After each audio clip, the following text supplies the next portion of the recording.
ഏവർക്കും lead ice junior weekly ന്യൂസിലേക്ക് സ്വാഗതം. പ്രധാന വാർത്തകൾ. ന്യൂ ഡെവലപ്മെന്റ് ബാങ്കിലേക്ക് പുതിയ അംഗരാജ്യങ്ങൾ. S-400 എയർ ഡിഫൻസ് സിസ്റ്റത്തിന്റെ മെയിന്റനൻസ് ചുമതല ഇന്ത്യൻ ഫേമിന്. ഗോൾഡൻ വിസ യോഗ്യതാ നയങ്ങളിൽ മാറ്റം വരുത്തി UAE ഗവൺമെന്റ്. 7 വർഷം തികച്ച് ഈറ്റ് റൈറ്റ് ഇന്ത്യ ഇനീഷ്യേറ്റീവ്. സെക്കൻഡിനെ പുനർനിർവചിക്കാൻ ഓപ്റ്റിക്കൽ അറ്റോമിക് ക്ലോക്കുകൾ. ഇന്ത്യൻ കാർഷിക മേഖലയ്ക്ക് കൈത്താങ്ങാവാൻ ഗൂഗിൾ. പെറുവിൽ ആയിരക്കണക്കിന് വർഷം പഴക്കമുള്ള പുരാതന നഗരം കണ്ടെത്തി. വാർത്തകൾ വിശദമായി. ന്യൂ ഡെവലപ്മെന്റ് ബാങ്കിലേക്ക് പുതിയ അംഗരാജ്യങ്ങൾ. കൊളംബിയയും ഉസ്ബെക്കിസ്ഥാനുമാണ് പുതിയ അംഗങ്ങളായി NDBയിൽ ചേർന്നിരിക്കുന്നത്. ലോക ജനസംഖ്യയുടെ 45%, GDPയുടെ 25%, ശക്തമായ പ്രകൃതി സമ്പത്തുകൾ, വിപണികൾ, വ്യവസായ സാധ്യതകൾ ഇതെല്ലാം ഉൾക്കൊള്ളുന്നതാണ് ബ്രിക്സ് എന്ന അന്താരാഷ്ട്ര കൂട്ടായ്മ. ബ്രിക്സ് എന്ന സംരംഭം ഔദ്യോഗികമായി 2009 രൂപീകരിക്കപ്പെടുന്നത്. തുടർന്ന് സുസ്ഥിര വികസനം, അടിസ്ഥാന സൗകര്യ വികസനം എന്നിവ ലക്ഷ്യമിട്ട് 2015 ബ്രിക്സ് ന്യൂ ഡെവലപ്മെന്റ് ബാങ്ക് അഥവാ NDB സ്ഥാപിച്ചു. ലാറ്റിൻ അമേരിക്കയിൽ അമേരിക്കയുടെ പ്രധാന പങ്കാളിയായി കണക്കാക്കിയിരുന്ന കൊളംബിയ ഇപ്പോൾ ബ്രിക്സ് സാമ്പത്തിക ഘടനയിലേക്ക് ചേരുന്നു എന്നത് പ്രധാനപ്പെട്ട ജിയോ സ്ട്രാറ്റജിക് മാറ്റമാണ്.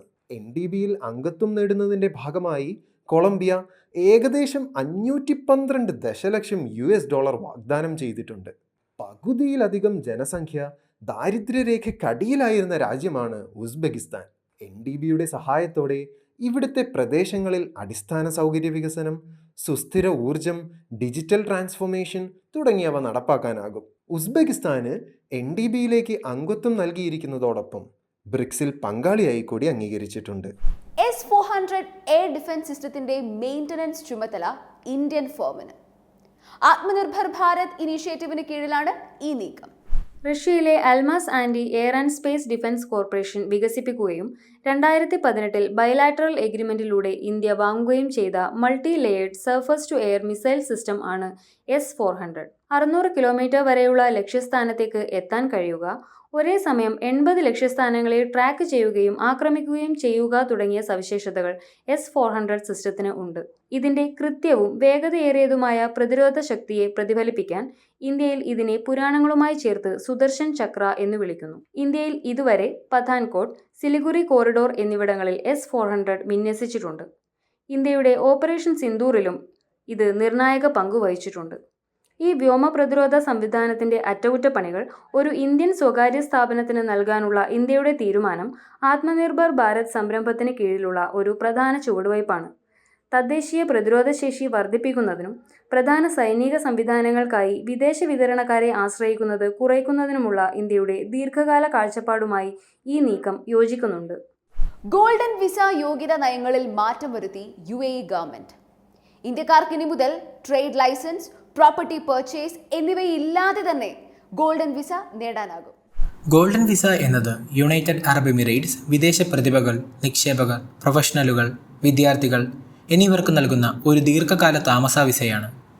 ബിസിനസ്സുകളിൽ 100% ഉടമസ്ഥതയോടെ തുടരാനും ദേശീയ സ്പോൺസറുടെ ആവശ്യമില്ലാതെ തന്നെ യുണൈറ്റഡ് അറബ് എമിറേറ്റ്സുകളിൽ താമസിക്കാനും ജോലി ചെയ്യാനും പഠിക്കാനും ഈ വിസ അനുവദിക്കുന്നു. കൂടാതെ UAEയിലെ ഏറ്റവും വലിയ പ്രവാസി സമൂഹമാണ് ഇന്ത്യക്കാർ. 3.5 ദശലക്ഷത്തിലധികം ഇന്ത്യക്കാർ അവിടെ താമസിക്കുകയും ജോലി ചെയ്യുകയും ചെയ്യുന്നുണ്ട്. പുതിയ നോമിനേഷൻ ബേസ്ഡ് വിസ പോളിസി പ്രകാരം അപേക്ഷകർക്ക് ഇപ്പോൾ യുണൈറ്റഡ് അറബ് എമിറേറ്റ്സ് 1 ലക്ഷം ദിർഹം, അതായത് ഏകദേശം 23.3 ലക്ഷം ഇന്ത്യൻ രൂപ ഒറ്റത്തവണ ഫീസ് അടച്ച് വിസ നേടാം.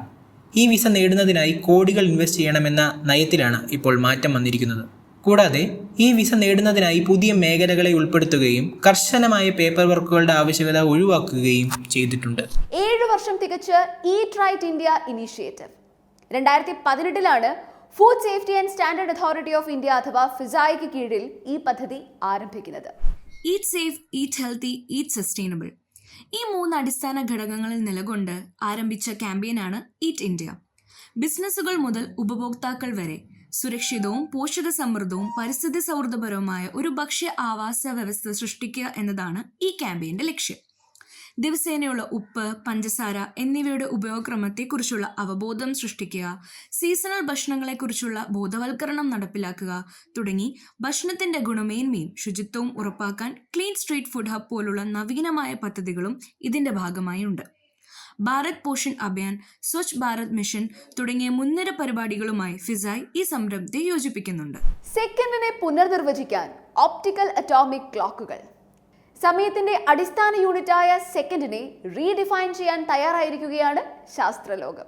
19-ാം നൂറ്റാണ്ടിൽ ഭൂമിയുടെ ഭ്രമണത്തെ അടിസ്ഥാനമാക്കിയാണ് സെക്കൻഡിനെ നിർവചിച്ചത്. എന്നാൽ 1967-ൽ സീഷ്യം 133 ആറ്റത്തിന്റെ വൈബ്രേഷൻ ഫ്രീക്വൻസി ഉപയോഗിച്ച് ഇത് പുനർനിർവചിക്കപ്പെട്ടു. അതായത് ആറ്റങ്ങൾ ചെറിയ ക്ലോക്കുകൾ പോലെയാണ്. അവയ്ക്കുള്ളിലെ ഇലക്ട്രോണുകളുടെ ചലനമുണ്ടാക്കുന്ന ഊർജ്ജ വ്യത്യാസം കൃത്യമായതിനാൽ സമയം കണക്കാക്കുന്നതിന് ഇത് മാതൃകയാകുന്നു. എന്നാൽ ഒപ്റ്റിക്കൽ ആറ്റോമിക് ക്ലോക്കുകൾ സീഷ്യം ക്ലോക്കുകളേക്കാൾ ഏകദേശം 100 മടങ്ങ് കൃത്യതയുള്ളവയാണ് എന്നാണ് പുതിയ കണക്കുകൾ. ആറ്റങ്ങളിൽ നിന്നുള്ള പ്രകാശ തരംഗങ്ങളെ വിശകലനം ചെയ്യുന്നതിനാലാണ് ഈ കൃത്യത. സെക്കൻഡുകളെ മാത്രമല്ല, ഒരു സെക്കൻഡിന്റെ ദശകോടിക്കണക്കിന് ഭാഗം പോലും വളരെ കൃത്യമായി അളക്കാൻ ഇതുവഴി സാധിക്കുന്നു. കൂടാതെ കോടിക്കണക്കിന് വർഷങ്ങളിൽ ഒരു സെക്കൻഡ് പോലും നഷ്ടപ്പെടാത്ത വിധം സമയം കൃത്യമായി നിലനിർത്താൻ ഈ ഒപ്റ്റിക്കൽ ആറ്റോമിക് ക്ലോക്കുകൾക്ക് കഴിയുകയും ചെയ്യും. ഇന്ത്യൻ കാർഷിക മേഖലയ്ക്ക് കൈത്താങ്ങാവാൻ Google agriculture monitoring and event detection പദ്ധതി പുറത്തിറക്കിയിരിക്കുകയാണ് കമ്പനി. ഇന്ത്യയിലുടനീളമുള്ള വിളകളെയും കൃഷിയിടങ്ങളുടെ പ്രവർത്തനങ്ങളെയും കുറിച്ചുള്ള വിവരങ്ങൾ നൽകുക എന്നതാണ് ഇതിന്റെ ലക്ഷ്യം. Agricultural monitoring and event detection application programming interface എന്നത് ഗൂഗിളിന്റെ ഡീപ് മൈൻഡും IIT ഖരഗ്പൂരിലെ ഗവേഷകരും ചേർന്ന് വികസിപ്പിച്ചെടുത്ത ഒരു ഓപ്പൺ സോഴ്സ് AI അധിഷ്ഠിത കാർഷിക നിരീക്ഷണ ഉപകരണമാണ്.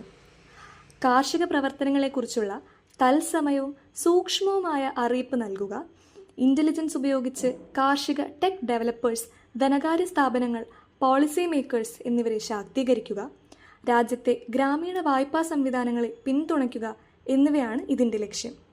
ഇതിനായി സാറ്റലൈറ്റ് ഇമേജിങ്ങും AI അനാലിസിസും ഉപയോഗിച്ച് ഫീൽഡ് ലെവൽ ഇൻ്റലിജൻസ് ശേഖരിക്കുന്നു. അതിനാൽ തന്നെ ഇന്ത്യൻ കാർഷിക മേഖലയിലെ ഒരു ഗെയിം ചേഞ്ചറായി പ്രവർത്തിക്കാൻ ഈ പദ്ധതിക്ക് കഴിയുമെന്നാണ് വിലയിരുത്തൽ. പെറുവിൽ ആയിരക്കണക്കിന് വർഷം പഴക്കമുള്ള പുരാതന നഗരം കണ്ടെത്തി. പസഫിക് തീരത്തിനും ആൻഡീസ് പർവ്വതനിരകൾക്കും ആമസോൺ നദീതീരത്തിനും ഇടയിലുള്ള ഒരു പ്രധാന വ്യാപാര കേന്ദ്രമായി ഈ നഗരം ഒരിക്കൽ പ്രവർത്തിച്ചിരിക്കാമെന്നാണ് കണക്കാക്കുന്നത്. അമേരിക്കയിലെ ഏറ്റവും പഴക്കം ചെന്ന നാഗരികതയായി കണക്കാക്കപ്പെടുന്ന കാരലിൻ്റെ പ്രധാന നിഗൂഢതകൾ പരിഹരിക്കുന്നതിൽ പെനിക്കോ സിറ്റിയുടെ കണ്ടെത്തലിലൂടെ പുരാവസ്തു ഗവേഷകർ ഒരു പ്രധാന ചുവടുവയ്പ് നടത്തിയിരിക്കുകയാണ്.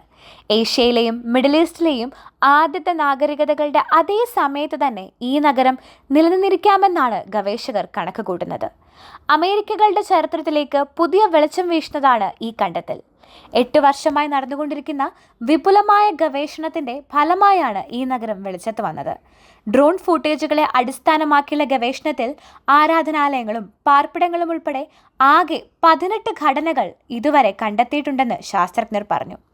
BC 3000 മുതലുള്ള കാരൽ എന്ന ഏറ്റവും പഴക്കമേറിയ നഗരത്തിനടുത്താണ് പെനിക്കോ സ്ഥിതി ചെയ്യുന്നത് എന്നത് ശ്രദ്ധേയമാണ്. പിരമിഡുകൾക്കും സങ്കീർണമായ ജലസേചന സംവിധാനങ്ങൾക്കും പേരുകേട്ട കാരൽ നാഗരികതയെക്കുറിച്ച് പെനിക്കോ നഗരം കൂടുതൽ വിവരങ്ങൾ നൽകുമെന്ന് ഗവേഷകർക്ക് ഉറപ്പുണ്ട്. ഇതോടെ ഈ ആഴ്ചയിലെ വീക്ക്ലി ന്യൂസ് അവസാനിക്കുന്നു. നന്ദി, നമസ്കാരം.